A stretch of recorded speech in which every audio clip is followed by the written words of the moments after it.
Esordio con gol nel big match contro la TD Club Palermo. Siamo qui con Giuseppe Aiello, lo salutiamo e ti chiediamo subito: ti aspettavi di esordire così, forse nei tuoi sogni? Nei miei sogni me l'aspettavo, è stata un'emozione unica perché all'esordio ovviamente c'è un ragazzino che segna al 90esimo, quasi al 90esimo, è un'adrenalina unica, cioè non te l'aspetti mai. Al di là del gol hai fatto comunque una buonissima prova difensiva contro gente molto spigolosa come Spinola, come Micoli, anche centrocampisti che comunque si inserivano. Assolutamente Come è sì. stato battagliare con loro? Perché hanno tanta esperienza rispetto a te che sei comunque un giocatore molto Certo, giovane. sono giovane, ho iniziato ora questo campionato e affrontare gente con esperienza, certo, è molto molto difficile, soprattutto con gente che ha giocato in Serie C, in Serie B.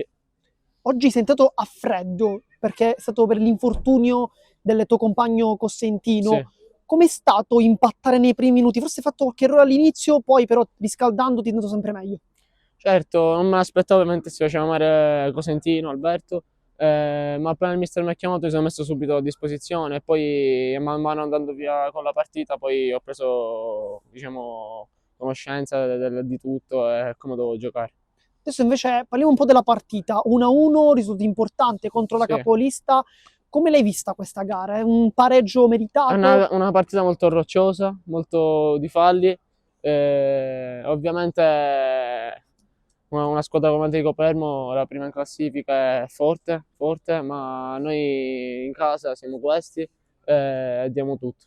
Adesso parliamo un po' di dinamiche di spogliatoio, perché sei un giocatore molto giovane, hai fatto il tuo esordio, Sì, hai fatto anche gol, hai promesso qualcosa ai tuoi compagni. devo portare i dolcini, martedì devo portare i dolcini, perché all'esordio sempre è così.